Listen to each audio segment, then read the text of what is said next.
Hello, I'm Raymond Nadeau. For the next week, you and I are going to be going on a whirlwind journey of exciting New York's fashion week.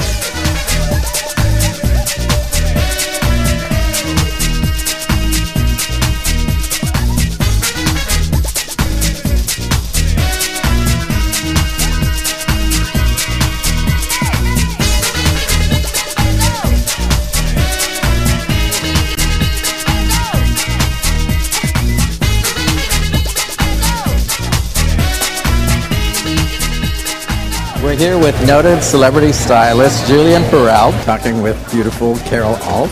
Philip Locke, perhaps one of the most influential stylists. I'm here with Mark Weiss, and I'm speaking, of course, of Arnold Scaasi. We're here with Nikki Sixx. So if any of you have been living under a rock, Nikki is with Motley Crue. He's got a lot of other things going on, but probably the thing that shocked the heck out of the fashionista New York scene is when we read this like professional marriage, Kelly Gray, Nikki Sixx, fashion. We're like, what has happened? What happened? As you said, Nikki, did you have like a breakdown? We're going to do like the conservative clothing line? And my world sort of shattered at that moment. It shattered, You told me some stuff about like lining, something about cuffs, and like, I want one. Could you tell people like what this is about? Well, one of the jeans that we have, I was talking to Kelly and I said, you know what I love about having tattoos is, especially earlier when I first had tattoos, like in my 20s, they were my own personal badge of honor. And I just find out like 5 years later that one of my friends has a tattoo. He's had a tattoo for years. I never saw it. He goes, yeah, I'm kind of proud of this. But they don't, like rock stars, they don't just wear them, right on their hands. And, so I started saying, so they feel empowered, but they don't have to show it off. It's like a dirty little secret.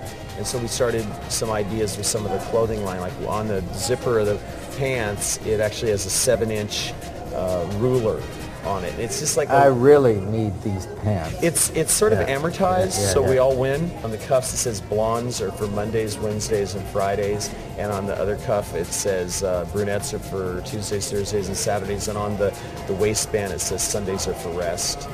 It just, there's some fun stuff like that, as well as some really cool cut jeans that the construction of them is really important.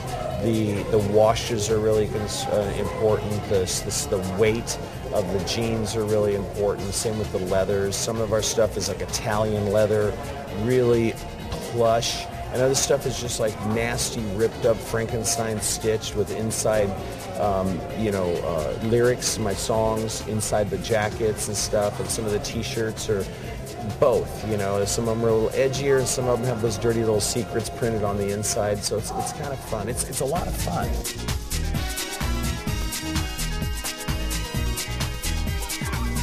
You started when you were 3, right? I did. Yeah. When I was very young. I mean, I started. I know, you look like a baby. When I was like 17 And you spent some time in France, right? When I was 17 when I was in Paris.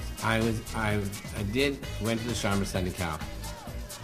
And then I tried to find a job. And one of the people I looked at looked at me was Christian Dior. So I had my interview with Dior. He looked at my sketches and he said, these are really good and everything. And if you wait 3 months, we'll put you on into the design room. But you have to wait 3 months. And I said, I don't want to wait 3 months. And he said, well then, go back to America. Dior said to me, the future of fashion is in America. You have a chance to go back to America and create fashion. Wow. I never forgot those things. And that is in a limo in New York City with the fabulous Kathie Lee Jones. And she's going to tell us a little bit about her success and as a powerful woman from the world dominated by men, both hip-hop and now fashion, how she has taken control and she has contributed in ways no one else I know has. But before we get into that, tell me how you got where you are. Where did you start? So I became the fashion flamboyant female Liberace of the hip-hop world. I became the wildest woman that you could imagine with the clothes. Like Don King with the hair, I did it with the clothes. I'm here with Mark Weiss. Mark Weiss really has lived, rocked for like the last 25, 30 years, whatever. How many years? It's 1978, I like to say. Okay, 78. So for a while. And, you know, he's had a life I think most of us would probably really envy. So maybe, and he's now the owner of a rock icon in terms of a brand.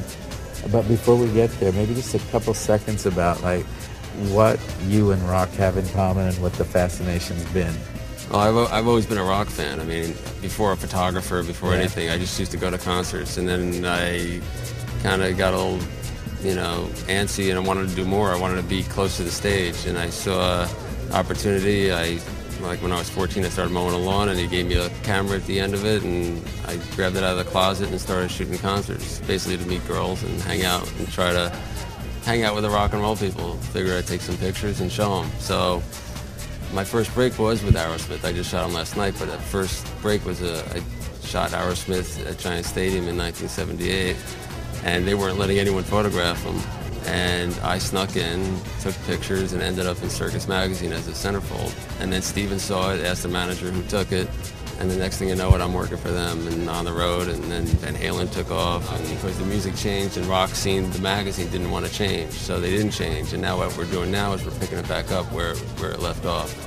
And it's true now, rock and roll, you know. I mean, I know you've resurrected it on a website. You've got under projects, under whatever.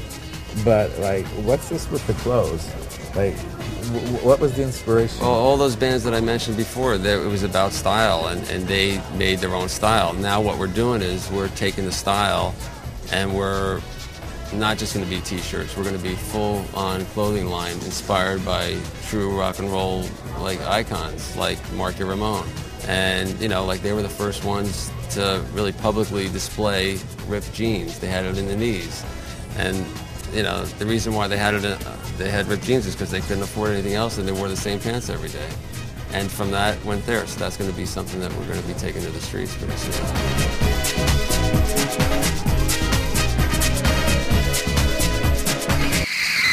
Listen up, America. I want my beauty fashion TV.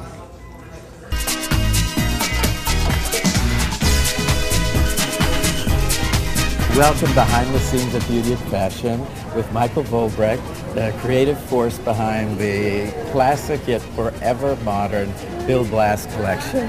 And we're Thank you. And you know, walking around today, what I loved is you have something for a woman of every age. We have the most beautiful mannequins. Our cabin, I think, are the most beautiful girls. You'll see them, 16 the most beautiful girls in the world.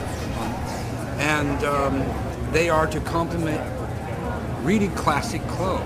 And you're right in saying that we have a great dichotomy of young and sophisticated clothes. In the audience today, you're going to meet Kitty Carlisle Hart, who's 95 years old, one of the great legends in New York. And you have Janet Jackson, who is legendary 40-year-old. Yeah. So we dress from that age to that age, and lots of people in between.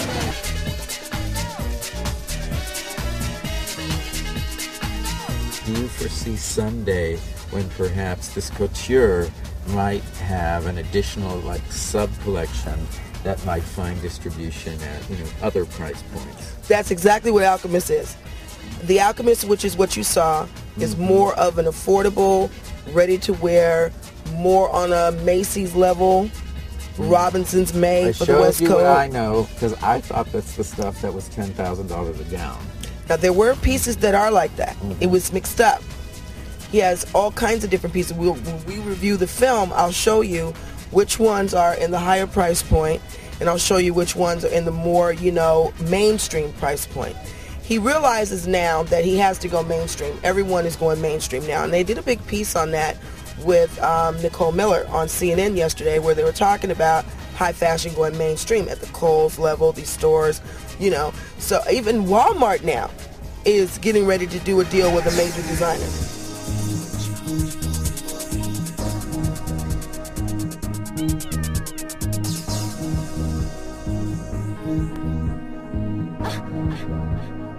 Hey, this is Nikki Sixx. Stay tuned for more beauty and fashion. We'll be coming right back.